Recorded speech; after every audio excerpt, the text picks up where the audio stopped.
பேஷன்ங்கிறது ஆம்பளைங்களுக்கு மட்டும் தானா? பொண்ணுங்களுக்கு இருக்க கூடாதா? பொட்ட புள்ள போக உலகம் பாத போட்டு வைக்கும். முட்டை சந்து பார்த்து அந்த ரோடு போய் நிற்கும். படங்காட்டும் ஏமாத்தி கலங்காத ராசாத்தி ராசாத்தி ராசாத்தி ராசாத்தி வாடி ஏ வாடி அடவாடி ராசாத்தி வாடி ராசாத்தி. உண்மைதாங்க. ஆண்களுக்கு மட்டும்தான் பேஷன் இருக்கணுமா? பெண்களுக்கும் இருக்கக்கூடாதான்னு கேட்டது இது உண்மைதான். அந்த லிஸ்ட்டில் நானும் நிறையா நாள் ஏங்கியிருக்கேன். எவ்வளோ ஆசைப்பட்டிருக்கேன்.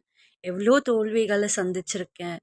என்னால் முடியாதுன்னு நிறைய பேர் சொல்லும்போது நான் எல்லா ஸ்ட்ரகிளையும் தாங்கிக்கிட்டு நான் பல பேருக்கு இன்னைக்கு முன் உதாரணமாக இருக்கேன்னா அது என்னோடய கான்ஃபிடென்ட் தான்.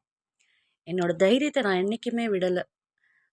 முயற்சி பண்ணிகிட்டே இருந்ததுனால தான் நான் இன்னைக்கு பல பேருக்கு என்னால் முடிஞ்ச என்னோடய டிரைவிங் ஸ்கில்லை இன்றைக்கி நிறைய ஸ்டூடெண்ட்டுக்கு மேலாக இருக்கட்டும், ஃபீமேல் ஸ்டூடெண்ட்ஸாக இருக்கட்டும், எல்லாருமே என்கிட்ட கற்றுக்கிட்டு இன்றைக்கி வேறு லெவலில் ட்ரைவ் பண்ணும்போது அதை பார்க்கும்போது அதை விட பெரிய சந்தோஷம் வேறு எதுவும் இல்லை.